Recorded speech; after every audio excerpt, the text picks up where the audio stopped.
돈이 얼마나 있으면 행복할까요? 얼마 있으면 될 것 같아요?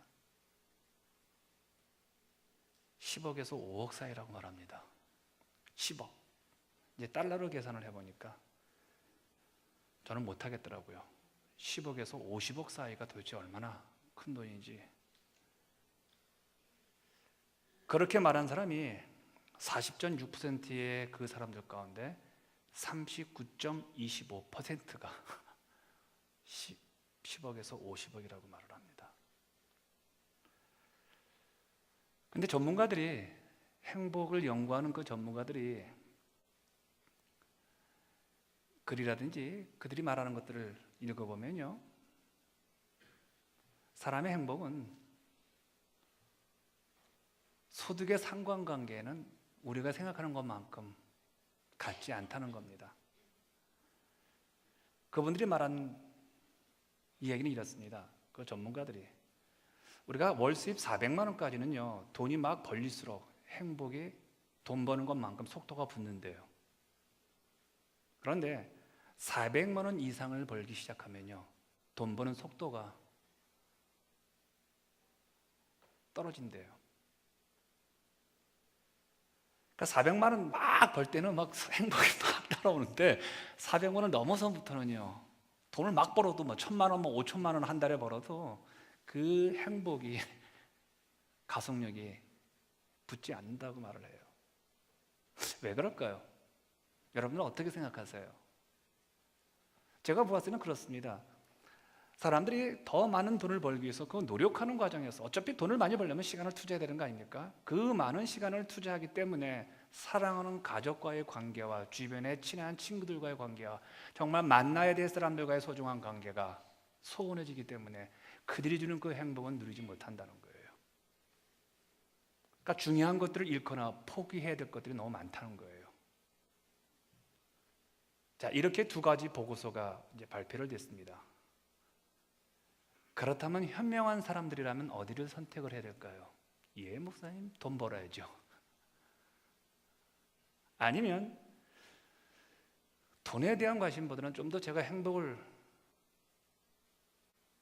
내 인생의 소중한 것들을 제가 누릴 수 있는 것으로 제 인생의 방향을 좀 바꿔야 되지 않을까요? 여러분, 예전에 노태우 대통령 시절에 그렇게 마셨죠. 그분이 그렇게 말하는 것을 했어요. 행복하십니까? 지금 행복하세요? 어디서 했어? 행복하세요? 아니면 지금 만족하세요? 행복한 교회 생활 하고 계십니까? 행복한 신앙생활 하고 계세요?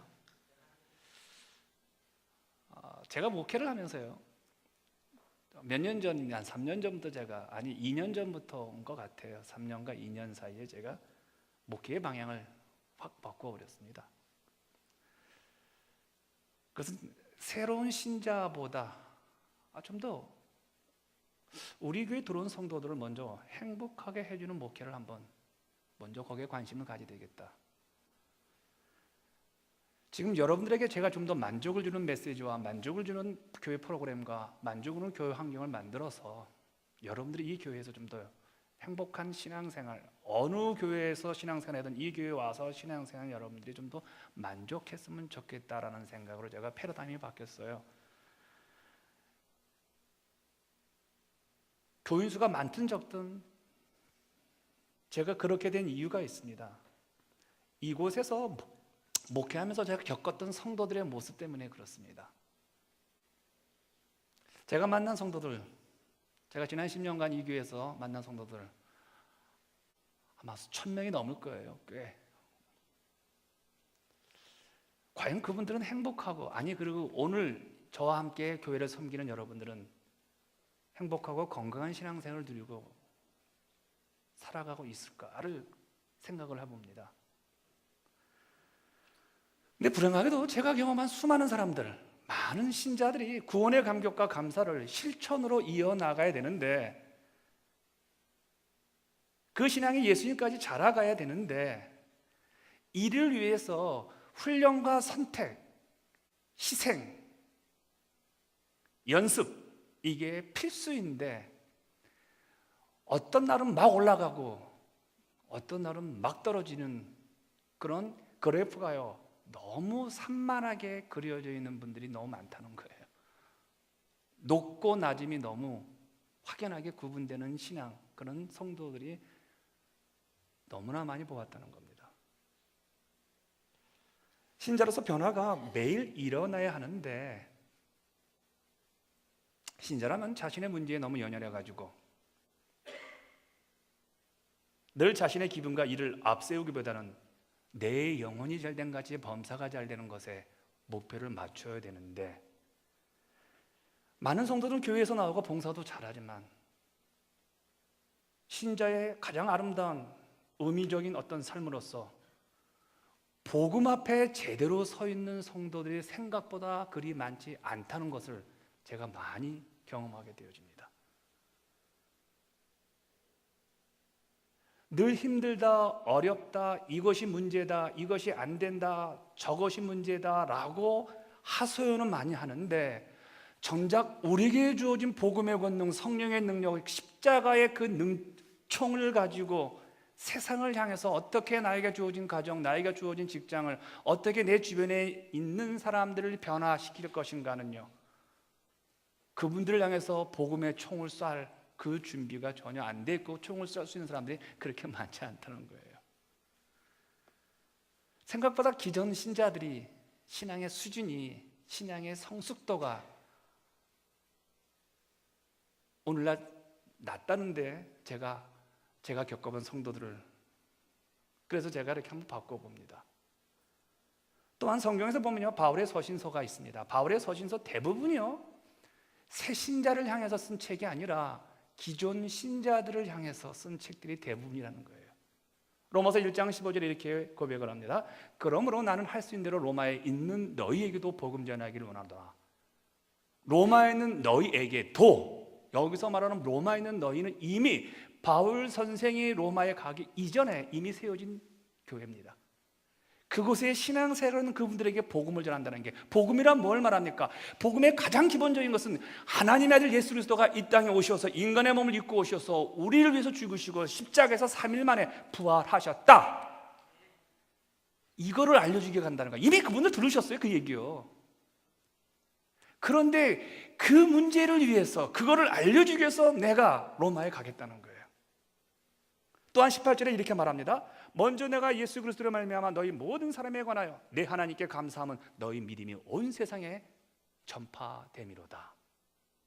바울은 로마에 있는 새로운 신자가 아니라 이미 예수 믿고 있는 성도들, 아니 믿고 있는 정도가 아니라 그 믿음이 연수가 오래된 사람들을 향해서 그들의 믿음이 온 세상에 퍼질 수 있도록 내가 이 책을 쓰고 내가 이 복음을 전하고 그리고 내가 너희들에게 가겠다는 거예요.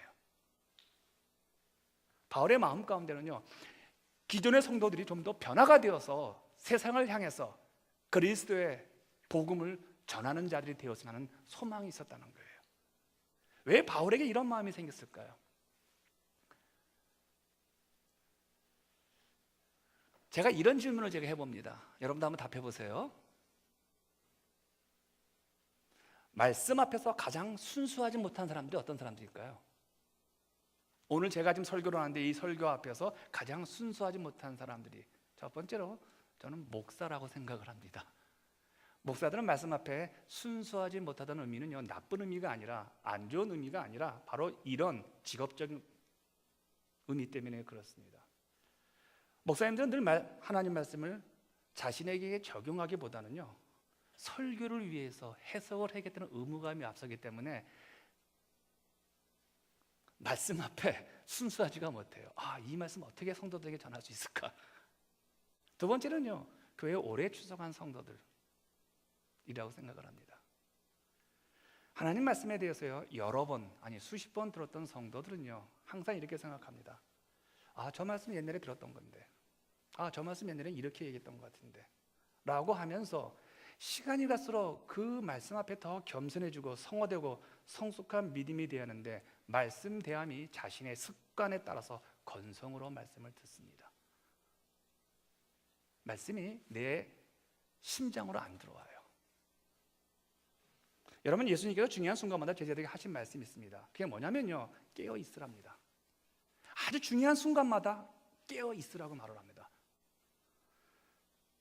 마태복음 24장을 보시면요, 종말에 대해서 여러 징조를 예수님이 말씀하시고 난 다음에요 42절에 이렇게 말씀하셨습니다. 같이 읽을까요? 시작. 그러므로 깨어 있으라. 어느 날에 너희 주가 임할는지 너희가 알지 못함이니라. 마지막 종말에 깨어 있으라고 말을 합니다. 종말이란 어떤 때입니까? 종말이란 예수 그리스도가 오신 초림 때부터 예수가 다시 오시는 재림 때를 종말이라고 합니다. 굉장히 긴 시간이죠. 그 시간을 우리 예수님께서는 깨어 있으라고 말을 합니다.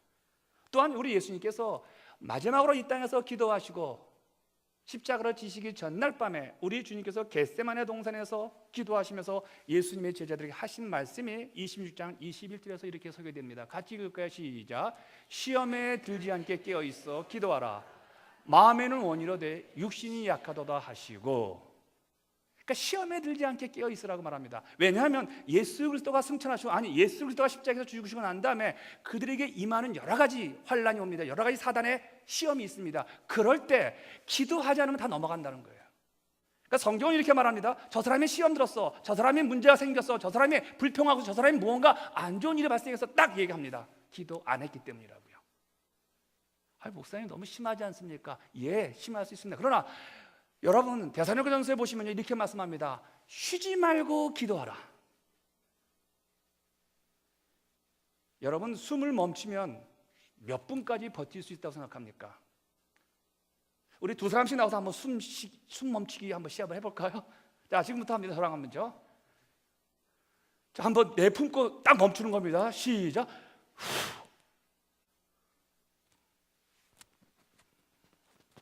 그만합시다. 대충 3분 안 쉬면 죽는데요. 3분 안 쉬면 사람이 죽는데요. 그런 성경 말합니다. 쉬지 말고 기도하라. 쉬지 말고 숨 쉬라는 의미입니다. 여러분, 기도 생활이 어떻습니까?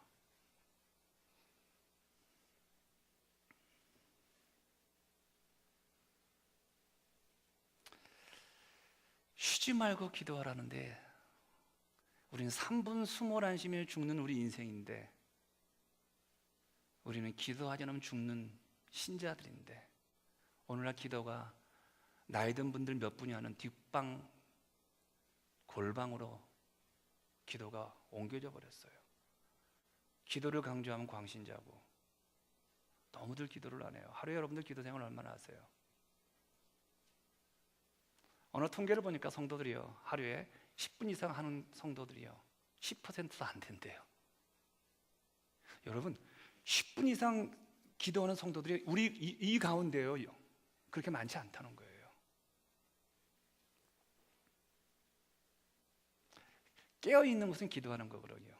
그럼 왜 깨어 있어야 됩니까? 내가 깨어 있어야 내가 하나님의 사람으로 세상에 보이기 때문에, 내가 깨어 있어야 그리스도와의 인간적인 인격적인 교제가 형성되기 때문에 내가 하나님의 사람으로 살아갈 수 있기 때문에 깨어 기도하라고 말을 합니다. 주님께서는 우리에게 깨어 있으라고 말씀하시면서 주님 우리에게 이렇게 말씀을 하셨어요. 너희는 세상의 소금이고 세상의 빛이다. 근데 원어를 보시면요, 세상에 소금이라고 말할 때 미래형으로 얘기하지 않습니다. 세상의 소금이다, 현재형이에요. 세상의 빛이다, 현재형이에요. 그리고 현재형 플러스 단정이에요. 설명이 없어요. 네가 이렇게 하면 빛이 될 거야, 내가 요 모양만 하면 네가 소금이 될 거야 라고 말이 아니고요, 그냥 세상의 소금이다, 세상의 빛이다. 누가? 예수 그리스도를 구세주로 주로 영접한 모든 하나님의 사람들은 세상의 소금이고 세상의 빛이라는 현재형, 단정형으로, 완료형으로 말하고 있어요. 자, 소금에 대해서 한번 얘기해 봅시다. 소금이 뭐예요? 소금은요, 시끌벅적하게 떠드는 영향력이 아니라 내적인 영향력이죠. 내 안의 맛을 가지고, 독특함을 가지고, 다름을 가지고 주변 사람들, 세상을 변화시키는 게 소금의 역할이에요. 여러분, 제가 봤을 때 이 소금이 참 기가 막힌 역할을 하는 걸 제가 눈으로 본 적이 언제냐면요, 두 가지입니다. 재수원 선생님 들어도 나갈 때 소금 뿌려라 그럴 때 우리 한국 분들 그러잖아요. 소금 뿌리죠. 재수 없는 사람이 나갈 때 음식점에 아침에 들어 첫 손님이에요. 밥을 먹으려고 하는데 맛이 없는 것 같아요. 시키다 보니까. 그러다가 괜찮습니다. 나가지요. 첫 손님은 먹어야 되는데 그냥 나가니까 재수 없으니까 뭐라고 말합니까? 주인 어른이 종업원한테 얘야 소금 뿌려라. 재수 없다. 왜 소금 뿌릴까요? 죽이는 겁니다. 그렇죠? 소금은요. 근데 그렇게 말하면 아직 이제 의미가 더 안 나가니까 여러분 부엌에서 김치 담을 때 가만히 보시면 언제 소금 뿌립니까? 배추가 살아있을 때, 빳빳이 성질 부릴 때, 화날 때, 눈깔이 빨갛게 물들어가지고 잡아먹을 때 쳐다볼 때, 그때 소금 확 뿌리면 어떡합니까? 그것도요, 오래 소금에 절여둬야 그 빳빳한 배추가 확 줄지요. 근데 너무 많이 줄면 배추가 그러니까 아주 타이밍이 정확해야 되죠. 소금의 역할이 그거예요, 여러분. 소금이 들어간 배추는 팍 죽습니다. 또한 소금이 들어간 어떤 음식도 썩는 역할이 그 순간에 멈춰버린다고 합니다. 한마디로 내가 가 있는 곳이 성질난 사람들이 성질이 죽고 불평한 사람들이 불평이 사라지고 거짓말하는 사람이 거짓말이 사라지고 내가 있는 곳이 내가 소금이라면 그런 역할이 그런 역사가 일어나야 한다는 거예요. 한마디로 존재의 성숙함이죠. 존재가 성숙한 사람은 가 있는 곳에 그런 역사가 일어나잖아요. 성질들이 막 부리는데 그 사람이 감으로 말미암아 그 성질들이 원만히 묻어지는 거였죠. 이게 소금 역할이죠. 이 시간 한번 여러분 자기의 삶을 한번 돌아보시길 바랍니다. 내가 소금 역할을 한 경험이 있으세요? 아니면 소금 재뿌린 역할만 하시겠습니까? 나로 인해서 분노했던 어떤 사람이 팍 배추가 된 적이 있으세요? 이런 경험을 누려본 분들은 자신의 존재가 굉장히 성숙되어 있음을 그걸로 확인해 보시길 바랍니다. 그러나 나로 인해서 없던 문제가 발생하고 나로 인해서 주변이 막 시끌벅적하고 나로 인해서 사람들이 막 소동이 일어나고 분란이 일어나고 이간질이 일어난다는 것은요, 아직은 내가 소금은 아니구나. 근데 문제는 그거예요. 내가 소금이 아니구나. 내가 소금 역할을 못하겠구나. 그렇게 스스로가 한계점을 찾아가지고 그렇게 한데 괜찮습니다. 겸손할 수 있으니까요. 자격지심이 생길 수 있으니까요. 근데 문제는 뭐냐면 성경은 그렇게 말합니다. 소금 역할을 하지 못하면 버려진대요.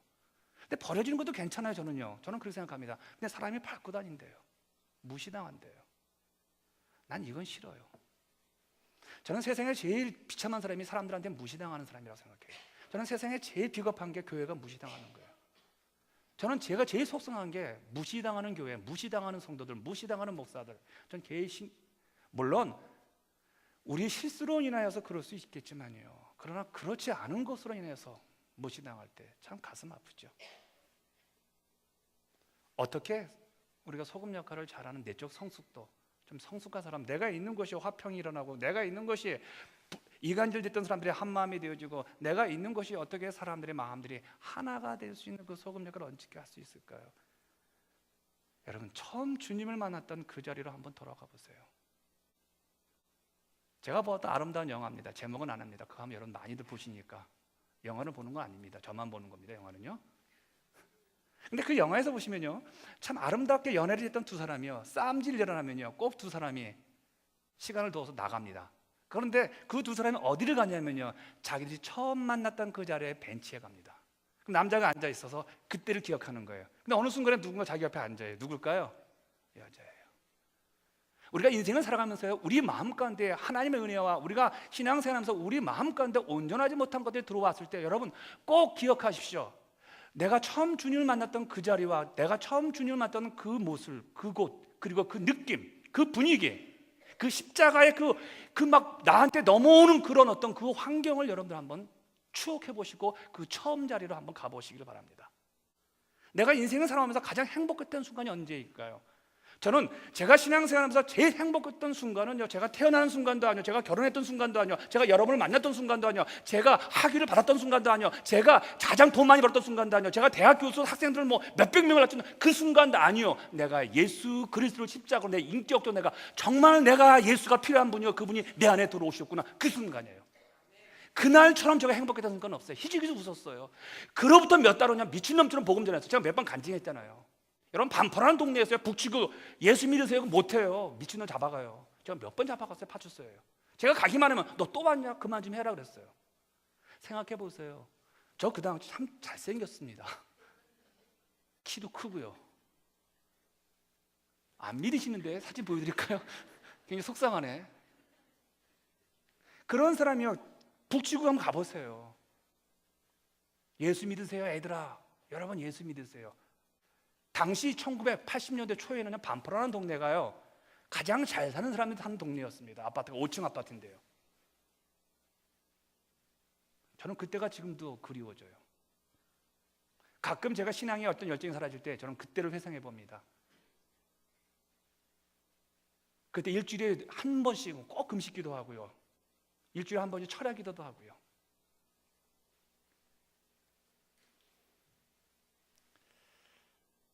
여러분도 마찬가지 아닐까요? 내가 오늘 소금 역할을 하지 못하고 내가 인격적으로 성숙하지 못한 사람이 되었다, 그리고 좀 안타깝다, 자격지심이 생긴다. 여러분 다른 방법 없어요. 여러분이 만났던 그 벤치로 한번 가보세요. 주님과 함께 있었던 그 자리에 한번요. 그리고 거기에서 잠시 머무르세요. 생각을. 그럼 여러분 안에서 행복함이, 만족함이, 여유가 생길 거예요. 여러분, 우리가 오늘 진정한 예수 믿는 행복을 누리지 못하는데 어떻게 예수님을 세상 사람들 앞에서 마음껏 전할 수 있으세요? 여러분이 이 교회에서 정말 행복을 못 누리는데 어떻게 이 교회로 와보세요. 우리 교회 와보세요. 우리 목사님 설교 와 들어보세요. 우리 성도들 얼굴 보세요. 우리 점심, 우리 교회 주일 점심 이거 지금 세상에서 제일 맛있어요. 한번 와보세요. 내가 거기서 행복을 못 누리는데 어떻게 그럴 수 있어요? 여러분, 음식 맛이 좋은 식당을 발견하면 우리가 자발적으로 그 음식점을 홍보하지 않습니까? 야, 그 집 진짜 죽여줘. 가봐 한번. 또 어떤 경우는 어떡합니까? 내가 한번 쏠게. 그 집 가자. 안 가려고 하니까 내가 쏠게. 내가 점심 낼게. 가자. 그러잖아요. 예수님은 세상 사람들에게 전할 때 이런 행복함과 간절함이 우리에게 있었던 적이 언제세요? 정말 최고의 찬사를 주님께 고백하면서 주 예수보다 더 귀한 것은 없네, 그 고백했던 날이 언제였어요?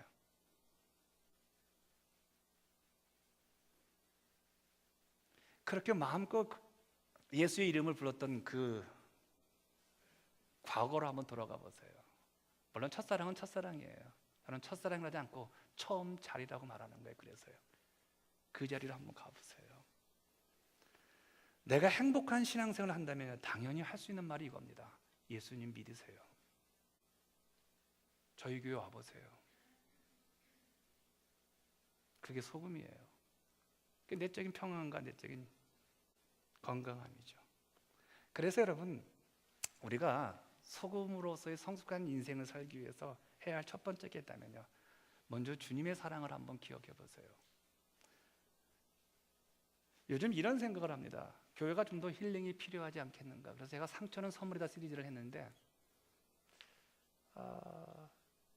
좀 굉장히 이슈가 굉장히 크니까요, 준비하는 게 굉장히 부담이 돼요. 저도요, 사실은요. 그래서 좀 쉬었다가 좀 해야 되겠다 싶어가지고 제가 이제 이 희망을 찾아서라는 이 시리즈 설교를 하게 된 동기가 바로 이 부분입니다.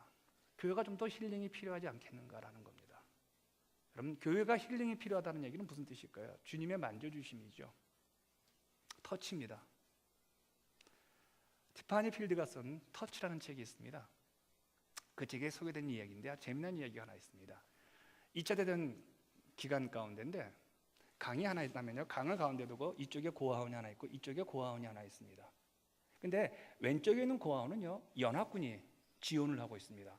오른쪽에 있는 고아원은요, 지원자가 아무도 없어요. 그러니까 왼쪽에 있는 고아원은요, 돈도 많고 선생도 많고 지원자도 많고 그래서 풍성해, 먹을 것도 프로그램도 좋고요. 그런데 오른쪽에 있는 고아원은요, 프로그램도 없고 지원자도 없고 돈도 없고 음식도 없어요. 그런데 그 동네에 전염병이 들고 그 동네에 병이 들면요, 발생률이요, 이 왼쪽에 고아원이 초라한 고아원보다 훨씬 더 높고 치사율이, 죽는 확률이요, 더 크다는 거예요. 아니, 같은 동네인데 시설과 프로그램과 서포트하는 그런 어떤 물량적인 부분에 본다면요, 연합군이 도와주는 이 왼쪽 고아원이 훨씬 더 병이 낮아야 되고 죽는 확률이 낮아야 되는데 이상하게 오른쪽에 있는 초라한 고아원보다 훨씬 더 많다는 거예요. 그 이유에 대해서 이 책은 이렇게 말합니다. 왼쪽보다 오른쪽이 터치가 더 많았다고 말을 합니다. 여러분, 터치가 뭐예요? 이거 아니잖아요. 아픈 사람이 있는가? 병든 사람이 있는가? 상처 입은 사람이 있는가? 외로운 사람이 있는가? 힘든 사람이 있는가?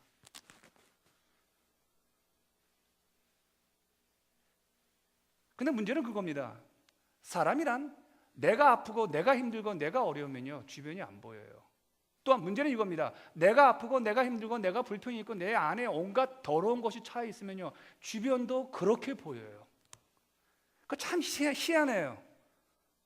내가 아프면 다른 사람 눈에 안 보이고, 근데 보이면 다 아픈 사람으로 보이고, 보이면 다 불평하는 사람으로 보이고, 보이면 다 거짓말하는 사람으로 보여요. 그거 참 희한해요. 내가 아프면요.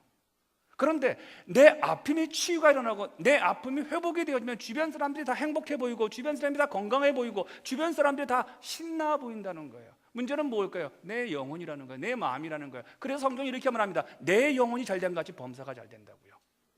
아멘요? 내 영혼이 잘 되는 것으로 인해서 범사가 잘 되는 건 뭐냐면요, 내 영혼이 잘 되는 것은 무슨 의미입니까? 내 시각이, 내 생각이, 내 마음의 양 자체가 달라진다는 거예요.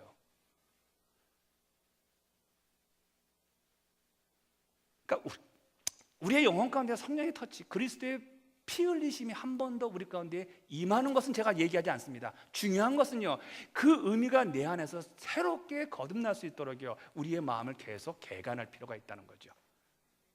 그것이 치료가 되어야지 우리가 온전하게 소금 역할을 하잖아요.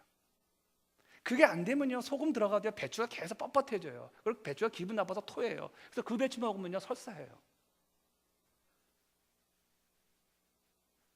우리가 소금이 되기 위해서요, 우리가 다른 사람들 돕기 위해서라도요, 우리 영혼이, 우리 안에 있는 상처가 힐링이, 그래서 그리스도의 터치가 필요하다는 거죠.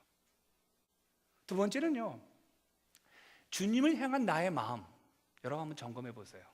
그러기 위해서는요, 주님이 나를 향한 마음이 어떤 마음인지를 아셔야 합니다. 자, 제 얘기 잘 들으세요.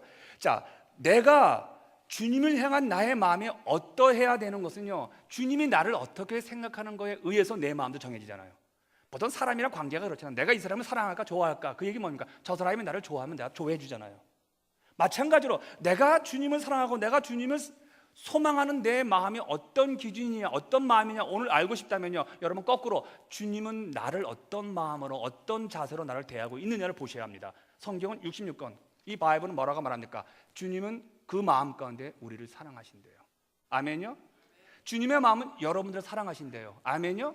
주님은 여러분들을 아끼신대요. 아멘요? 주님은 여러분들을 위로하신대요. 아멘요? 그렇다면요, 주님이 나를 위한 마음이 사랑의 마음이라면 나도 주님을 사랑해야죠.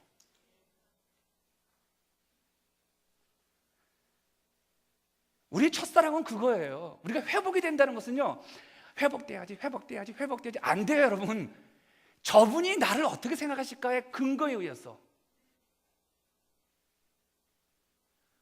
여러분이 기분 나쁠 때 어떤 기분 나쁜지 아세요? 제가 여러분을 안 봤을 때 여러분 기분 나빠하세요. 근데 저는 안 본 게 아니거든요. 봤는데 여러분들이 안 봤다고 생각하시니까 기분 나쁜 거예요. 근데 여러분이 제가 안 봤는데도 우리 목사님 나를 좋아하시고 나를 보았어 그러면 여러분 저를 되게 좋아하시고 다음 주 수요일 날 점심 먹자고 그래요. 희한해요. 근데 여러분, 저는 근데 똑같거든요. 근데도 여러분의 마음에 따라서 틀려지는 거예요.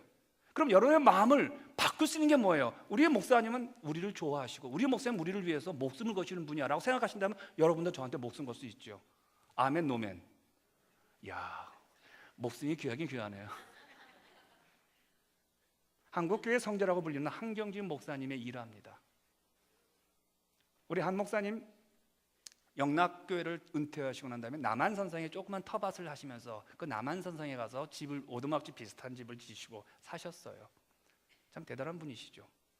그때 한국교회 존경받는 그 목사님들 후배들이 그 한경진 목사님을 찾아갔습니다. 그리고 난 다음에 한경진 목사님한테 이렇게 부탁을 합니다. 목사님, 우리 후배들에게, 아니 한국교회에게 덕담 하나만 들려주십시오.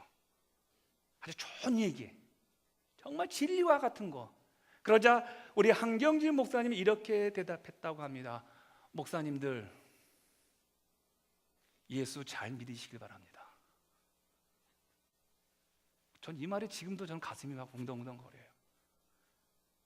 제가 목회를 하면서 여러분 죄송합니다. 제가 신앙생활을 하면서 여러분 죄송합니다. 제가 어떤 설교, 어떤 것보다도 제가 여러분한테 기대하고 제도 또한 여러분들에게 해줄 말이 있다면 저는 이 얘기입니다. 예수 잘 믿으세요. 정말 예수 잘 믿으세요. 정말 예수 잘 믿으세요, 여러분.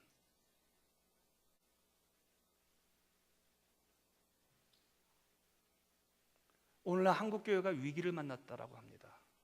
그리고 한국교회가 변질됐다고 합니다. 한국교회가 병들었다고 합니다. 근데 그 병들었다, 위기됐다는 것 가운데 가장 중요한 기준이 뭐냐면요, 성도들이 병들었어요. 성도들이 변질됐어요. 이런 상황을 극복하기 위한 가장 중요한 게 뭐냐는 거예요. 오늘 세상 바깥에 있는 성도들이 아니라 오늘 지금 우리 교회 오늘 예배에 참석한 여러분과 제 마음이 변화가 되어야 합니다. 근데 그 변화를 어떻게 일어나겠냐는 거예요. 여러분,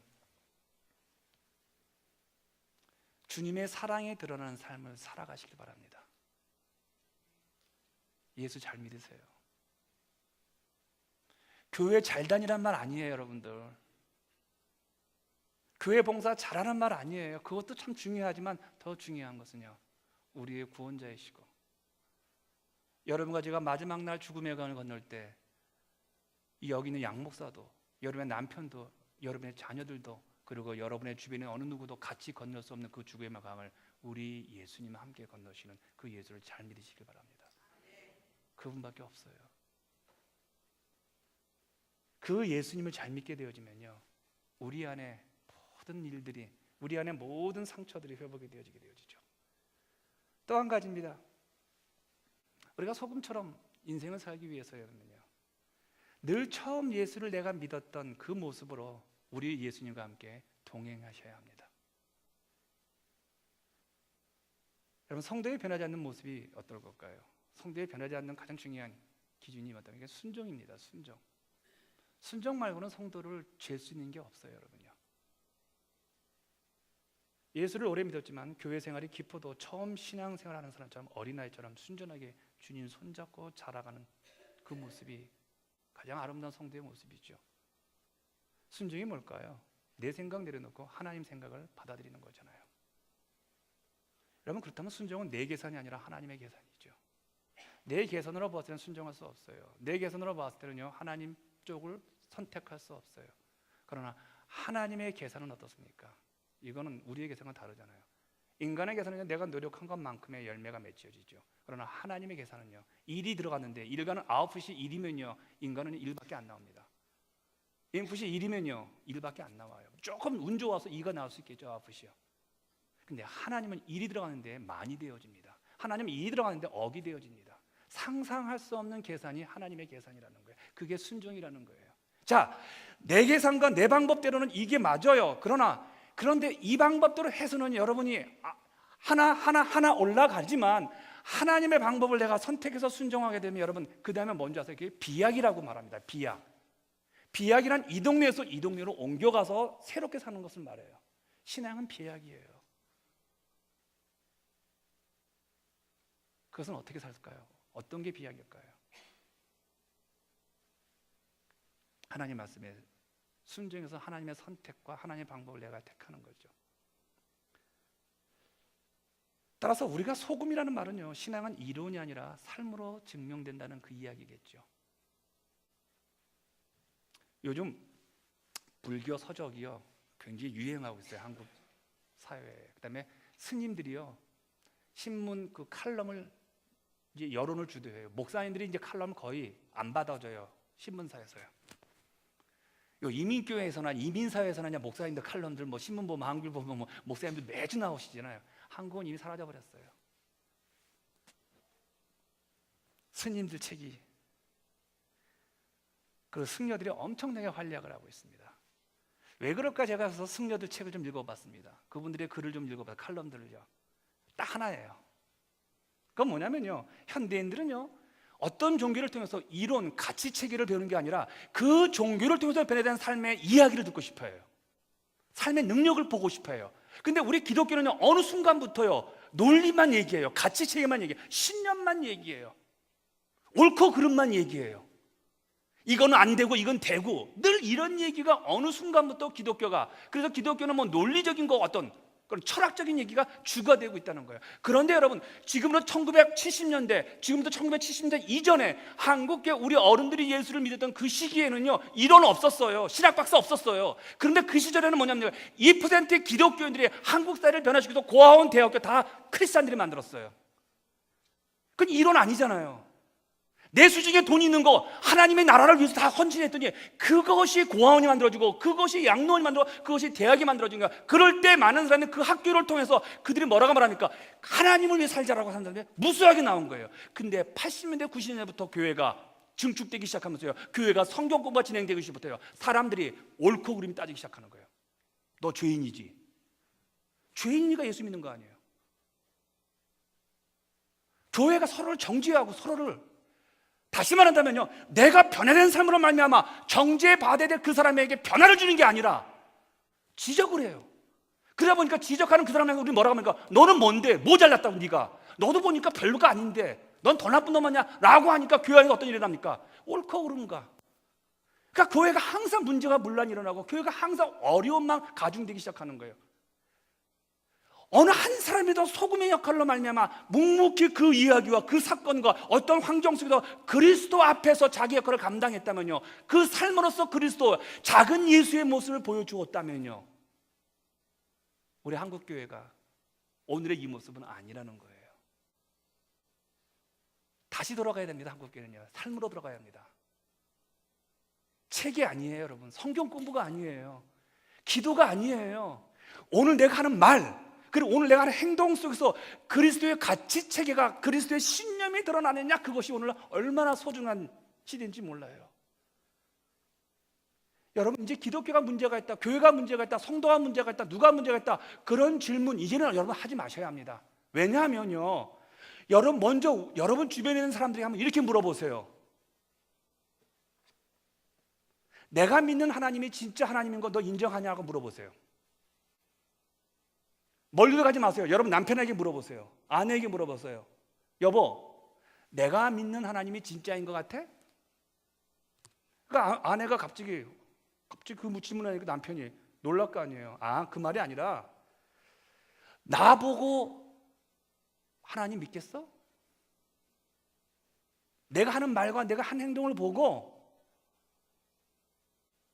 교회 나갈 수 있겠어? 아니, 내가 이렇게 변화되는 걸 보고도 하나님을 못 믿겠다는 거야?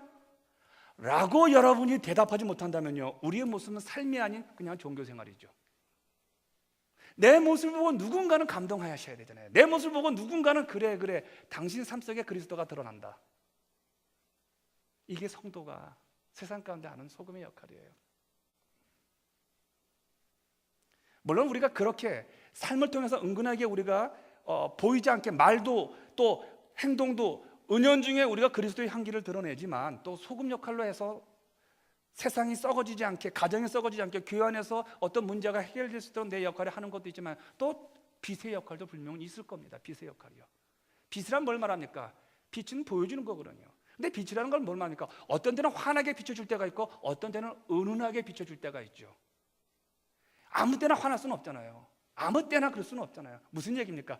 빛이라는 말은요, 우리가 빛의 역할을 하기 위해서는요, 긴장된 모습으로 살아가라는 겁니다. 이 정도 빛을 비출까? 이 정도 빛을 비출까? 이 정도입니다.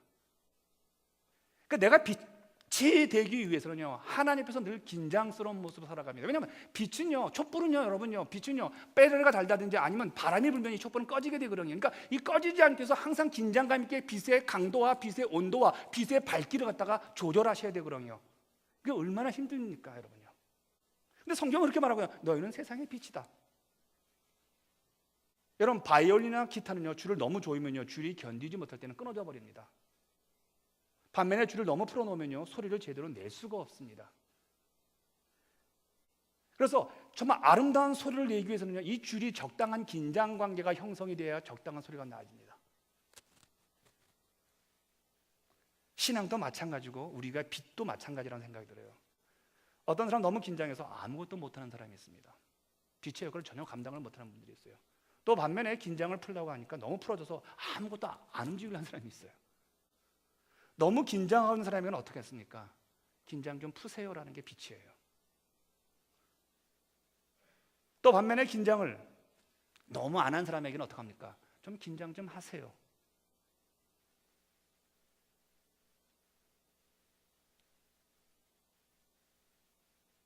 아둥바둥 하는 사람에게는요, 다 내려놓으세요. 너무 이렇게 힘들게 인생 살지 마세요. 무슨 말입니까? 빛이란 것은요, 어떤 상황에 절대적인 빛은 예수님밖에 없지만요, 우리의 빛은요, 내가 환하게 비춰줄 때는요, 환하게 비춰줘야 되고요, 내가 은은히 비춰줄 때는 은은히 비춰주셔야 합니다. 근데 우리가 빛을 비출 때 모든 사람에게 다 똑같이 비춰주려고 하니까 어떤 사람의 그 빛이 너무 밝아요. 여러분, 가슴이 아프고 상처가 많고 또한 인생 자체가 고통스러운 사람에게요, 내가 잘 나간다고 해가지고 내가 확 비춰보세요. 그 사람 어떻습니까? 그 빛을 못 감당해요. 근데 오늘 어떻습니까? 너무 우리 크리스찬들이, 너무 성도들이요, 상대방을 배려하는 신앙 자체가 없어져 버렸어요. 제가 유학을 마치고 목회를 하다가 이제 저 성도들하고 이제 식사를 같이 하게 되었습니다. 음식점에 아주 굉장히 고급 식당이었습니다. 고급 식당에 앉아서 밥을 먹고 있는데 옆에서 애들이 왔다 갔다 하면서요, 우리 그 식탁에 있는 그 테이블을 쫙 끌어당겨가지고 제 위에 있는 그게 다 떨어져 나간 거예요. 그러니까 저랑 저 식사를 대접하는 성도님이 화가 났잖아요. 그래서 이놈들아 그랬단 말이에요.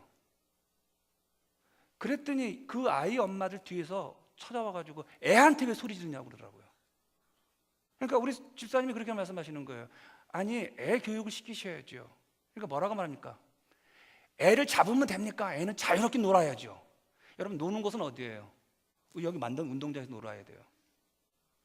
식당에서는 어떻습니까? 움직이지 말아야죠. 아니면 움직이지 말라는 게 이런 게 아니라 자기 테이블에 있으셔야죠. 제가 그렇게 말하죠. 우리 아이들에게 가장 중요한 교육이 하나 있다고요. 다른 데는 다 떠들어도 예배 시간만큼은 내가 마음대로 할 수 없는 시간. 왜? 내가 마음대로 할 수 없는 그 존재가 그 가운데 있기 때문에 나는 그분 앞에서 움직이지 말아야 하는데, 그것만 잘 시켜도 그 아이가 신앙교육이 제대로 되는 거라고요. 여러분, 성도란 그렇습니다. 빛이란 바로 그렇습니다. 여러분과 제가 이 교회에서 해야 할 말과 하지 말아야 할 말이 분명히 있을 겁니다. 여러분과 제가 가야 할 곳과 가지 말아야 할 곳이 분명히 있습니다. 여러분이 전화 들어서 할 말이 있고 하지 말아야 할 말이 있을 겁니다. 그걸 여러분이 긴장감 있게 하시는 겁니다. 그게 빛이에요. 이건 여러분 상식만 있어도 되는 겁니다. 여러분, 예배당에서 여러분 뛰면 안 됩니다. 그렇죠?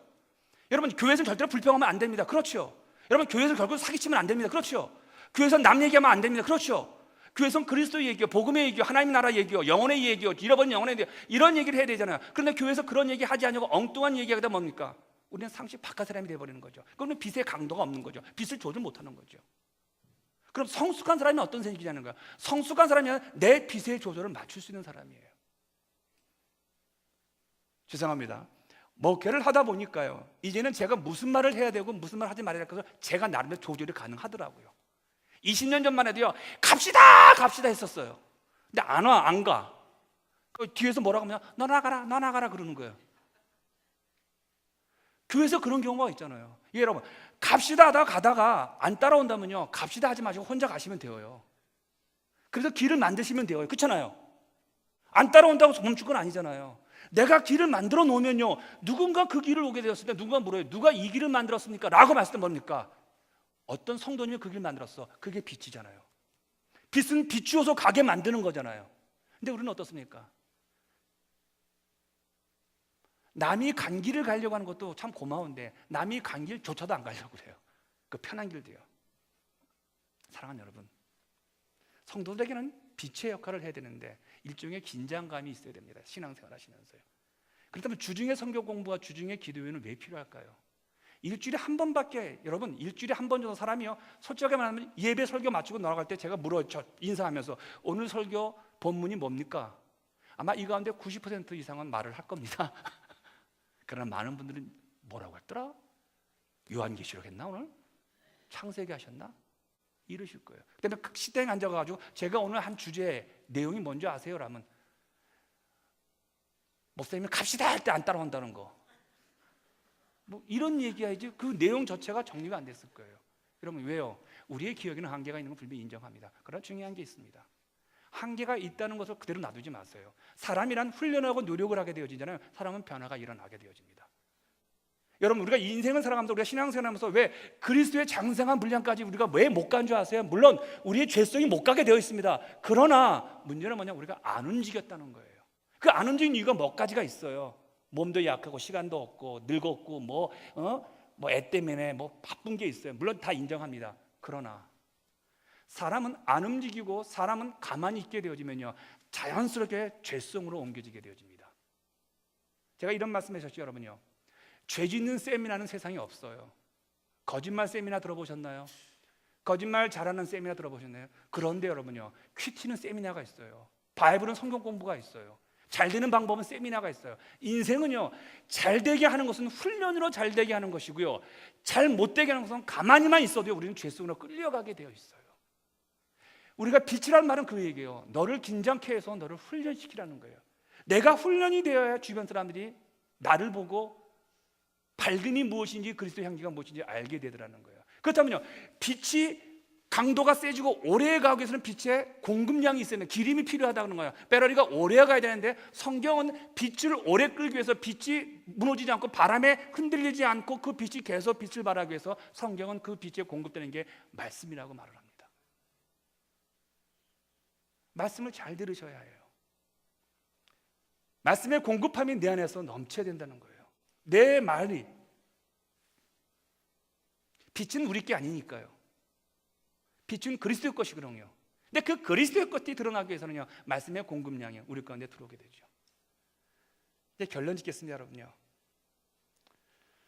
저는 여러분과 제가 이렇게 살았으면 하는 마음이 있어요. 빛과 소금의 삶이요. 소금은 내적인 어떤 그런 존재의 성숙함일 거예요. 빛은요 외향으로 드러나는 것이라고 볼 수가 있겠죠.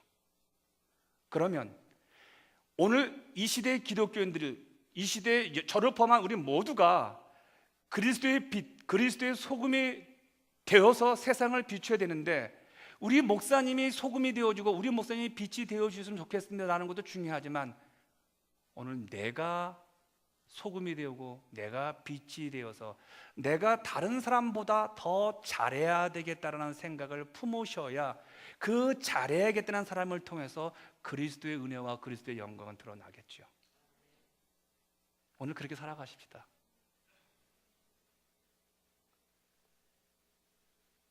요즘 경제가 어려지면서요 우리 성도들 삶이 많이 힘들다고 또 주변에 많이 힘든 사람들이 많이 있죠. 어린애부터 노년까지 환자도 참 많이 있다고 말을 합니다.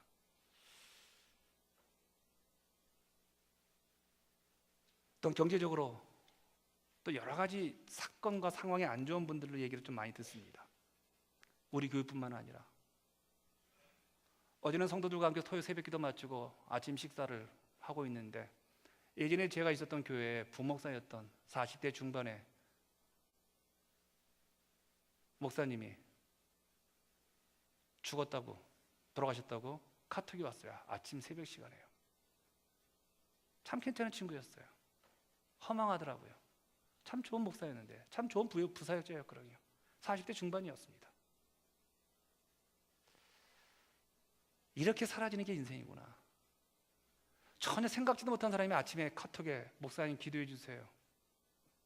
김도사님이 하나님 품에 돌아가셨습니다. 근데 그 어린 두 딸이 지금 영안실에 뛰어놀고 노래 부르고 있어요.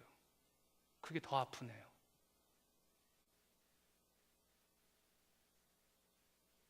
사랑하는 여러분, 내 영혼이 잘 된 것은 내 영혼이 어떻게 된 것은 상관하지 않냐고. 우리 너무 바쁘지 않으세요? 너무 말들이 많지 않습니까? 아버지가 하나님의 품에 가셨는데도 불구하고 그걸 모르고 뛰어노는 아이들이 우리의 모습은 아닐까요? 내 영혼이 어떤 상황이고 내 영혼이 어떤 수준이고 그리스도가 나를 어떻게 보시는지 전혀 생각하지 못하고 지금 우리의 영혼이 지금 뛰어놀고 있지는 않습니까? 여러분의 보호자는 누구세요? 누가 여러분의 문제를 해결해 줄 수 있다고 믿으시나요? 여러분 어떻게 소금과 빛의 역할을 감당하시겠습니까? 주님과 동행하는 그 기쁨의 간격, 그 소금과 빛의 역할은요 처음 마음으로 돌아가시고 그리고 여러분이 누릴 수 있는 그 벤치로 가끔은 찾아가서 앉아 있을 때 누군가 내 속에 영적으로 앉아 계신 분이 계실 겁니다. 그럼 그분을 한번 딱 잡아보세요. 그때 내 영혼의 감격과 내 영혼의 흥분과 내 영혼의 충만함은요, 그것이 오늘 여러분을 살게 하는 능력이 될 겁니다. 그런 행복함과 그런 감격함이, 그것은 물질이 많음도 아니요, 명예도 아니요, 주변에 사람이 많고 적음의 문제가 아니라 내 진정한 행복으로 말미암아 그리스도의 미소가 여러분의 영혼 가운데 깃들고, 그리고 그 미소가 나한테 있을 때 모세의 얼굴에 해같이 빛났던 것을 사람들이 보았을 때 보지 못했던 것처럼 주변의 모든 사람들이 여러분의 빛을 보고 감동해하며 그 빛의 근원이 무엇인지를 물을 때 우리 이렇게 얘기합시다. 내 안에 계신 예수 그리스도가 나를 이렇게 행복하게 하셨고 내 영혼이 이렇게 밝게 빛나고 있습니다. 그런 우리 교우들 되기를 축복합니다. 기도합니다.